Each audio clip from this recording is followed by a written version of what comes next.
Good morning. How's everybody doing today? Oh, I know you're doing better than that. You've had at least one cup of coffee. How's everybody doing today? All right, awesome.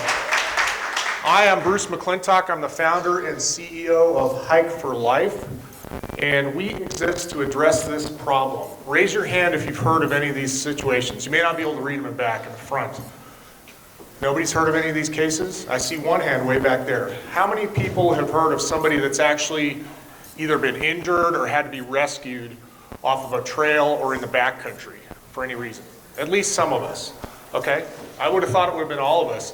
Back in 2017, we had one of the worst years ever for fatalities in the backcountry. We had multiple people killed. For those that are more local, if you look up at the top, this year, we had a hiker rescued from the Manitou Incline during our blizzard. These are people that just aren't educated on the basics of backcountry or even front country. And seriously, that's where it starts. And that's what Hike for Life is all about. We exist to do this. We're here to help educate, support, and guide explorers so that they can safely and responsibly enjoy our great outdoors. That's our sole purpose for existing. James said I should talk a little bit about our clientele. Good morning, James. It's good to see you over there. We started out, we'll talk about during the lessons learned piece, talking about what specific demographic we're going to serve. But ultimately, the demographic that we serve is anyone needing baseline education or somebody that just has a desire to get out in the front country and explore. So it's not a specific age group. We've been pretty age limited in our clientele so far. We've only had paid clients between 9 and 92. So we're working on getting it to between 1 and 100, all right? We'd like to get it up there. And we serve all ability groups. As we speak, we have a guide up in Fox Run that is guiding a group of kids with vision impairment from Colorado School for the Deaf and Blind. So this is something, we call ourselves Hike for Life because it's a lifelong activity for everyone. Excuse me. We're unique because we focus on that entry-level group. We tailor our hikes to the group that we take out. It's different for kids with vision impairment than it is for somebody that's 92. And we curate our trails to create a massive experience. A little bit about how we got here. We started in 2017. How many of you have heard of Colorado Institute for Social Impact? Let me give them a shout out. If you haven't, check out CI4SI.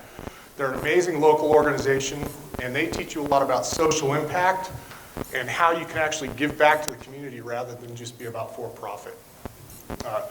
We decided on a business type of a social impact model. There's a lot of different models we can discuss during Q&A. That was our first year. 2017 December is when we formed an LLC. In 2018, we then concentrated on what we called the 3 C's.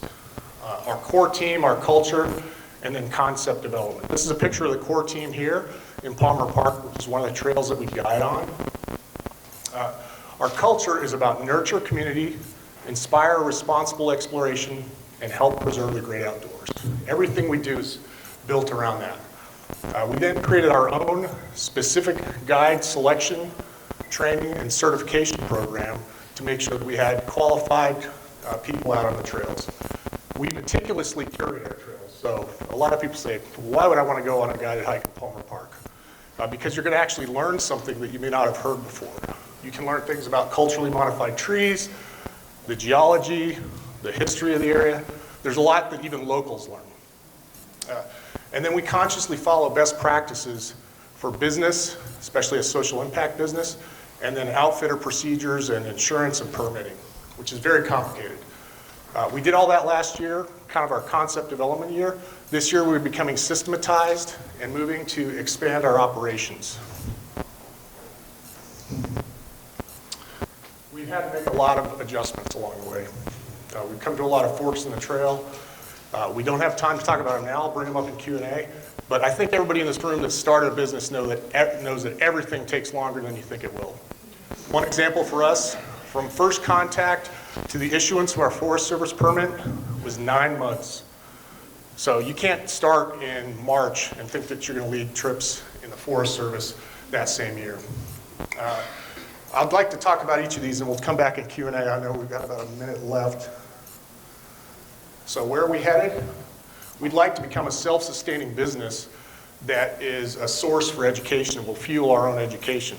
I say a business because we're not a nonprofit. We chose to draw resources from clients and guests rather than pull resources out of the community. We want to give back into the community, so that's what the business model is based on. Our big, hairy, audacious goal, becoming a nationally recognized name in hiking education and safety. So that's what we're looking to do. That's the journey that we've been on so far, and we'd love to invite you to join the adventure. And we can talk about how during Q&A.